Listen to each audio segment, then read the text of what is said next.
Halo semua, perkenalkan nama saya Muhammad Ridho Alfaridzi, peserta Latsar Kementerian Perhubungan tahun 2022, gelombang 8, angkatan 70, kelompok 4. Di sini saya akan menjelaskan apa itu literasi digital. Pengertian literasi digital ialah kemampuan untuk mengakses, mengelola, memahami, mengintegrasikan, mengkomunikasikan, mengevaluasi, dan menciptakan informasi secara aman dan tepat melalui teknologi digital untuk pekerjaan yang layak dan kewirausahaan. Literasi digital dibagi menjadi 4. Yang pertama, digital skill. Yang kedua, digital culture. Yang ketiga, digital ethics. Dan yang keempat, digital safety. Digital skill adalah kemampuan dalam memahami, menggunakan, dan memanfaatkan teknologi perangkat digital dalam mengakses dan mengelola informasi. Dengan semakin berkembangnya teknologi saat ini, menjadikan digital skill sebagai suatu kemampuan yang sangat penting untuk dimiliki. Digital culture adalah bagian daripada adanya penilaian atas kemampuan yang diperlukan bagi seseorang atau individu dalam membaca, menguraikan, membiasakan, memeriksa, dan membangun wawasan kebangsaan sesuai dengan nilai-nilai Pancasila dan Bhinneka Tunggal Ika dalam memanfaatkan kemajuan teknologi dan informasi.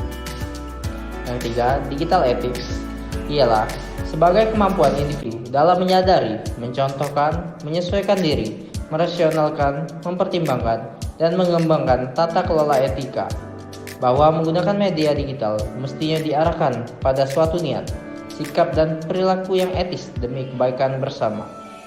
Yang keempat, digital safety ialah merupakan kemampuan individu dalam mengenali, mempolakan, menerapkan, menganalisis, dan meningkatkan kesadaran keamanan digital dalam kehidupan sehari-hari.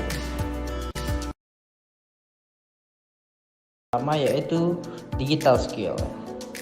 Digital skill ialah mampu menggunakan perangkat keras dan peranti lunak, sebagaimana video yang saya contohkan berikut ini.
Yang kedua, digital culture.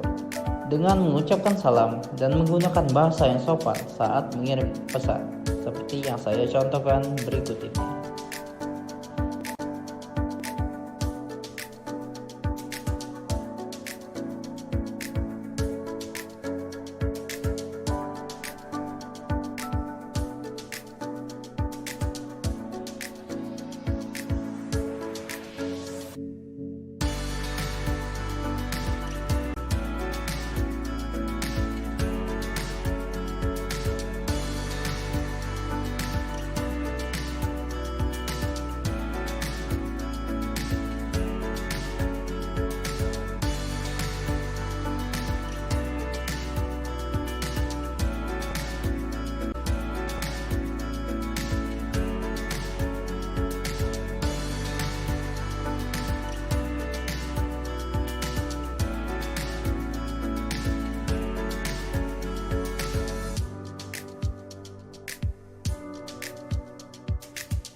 Hoax atau berita palsu adalah informasi bohong tetapi dibuat seolah-olah benar.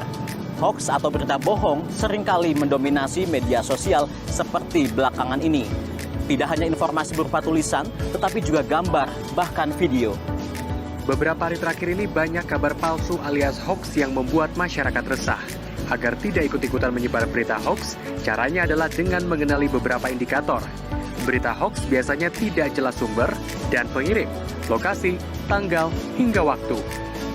Jadi kalau kita cuma ngandelin nalar kita, ternyata tetap bisa nggak akurat gitu. Jadi harus hati-hati sekali gitu. Makanya kemudian paling efektif sih selain mengenali si ciri-ciri tadi yang nggak jelas itu sumbernya apa ya, sumber nggak jelas, tanggal nggak jelas, penulis nggak jelas, anonim gitu kan, tempat juga nggak ada misalnya. Nah selain itu juga kita harus pakai misalnya search engine atau kita misalnya pakai situs-situs yang anti hoax. Kan suka ada sekarang ya, turn back hoax, anti hoax. Nah kita coba cek sana. Mungkin di sana ada berita tentang hoax tersebut sudah ada, cuman kebetulan kita nggak tahu gitu. Selain itu juga ada komunitas kalau sekarang Pak. Jadi komunitas anti hoax itu bisa dilihat di Facebook itu ada. Jadi kita bisa juga kita gabung sana terus kita tanya gitu. Tapi kalau misalnya kita males ya minimal jangan disebarkan lah, ditahan aja. Cukup untuk sendiri dulu. Tapi kalau kita nggak yakin gitu ya kita tahan aja. Karena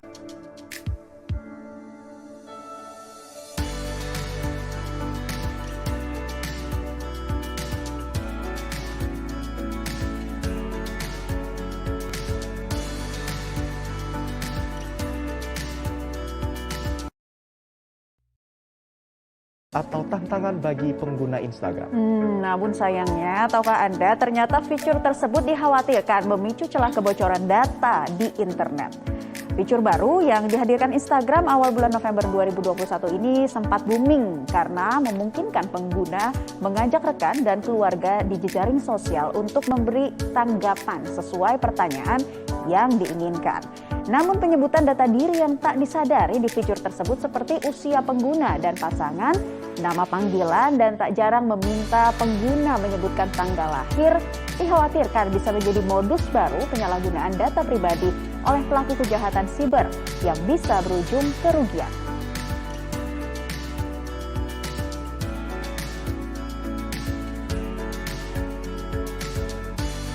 Ya, salah satu netizen membagikan pengalaman buruk akibat fitur ini. Salah satu pengguna Twitter di akun pribadinya @ditamokar menyebut salah satu rekannya mengalami penipuan akibat challenge stiker @yours tersebut.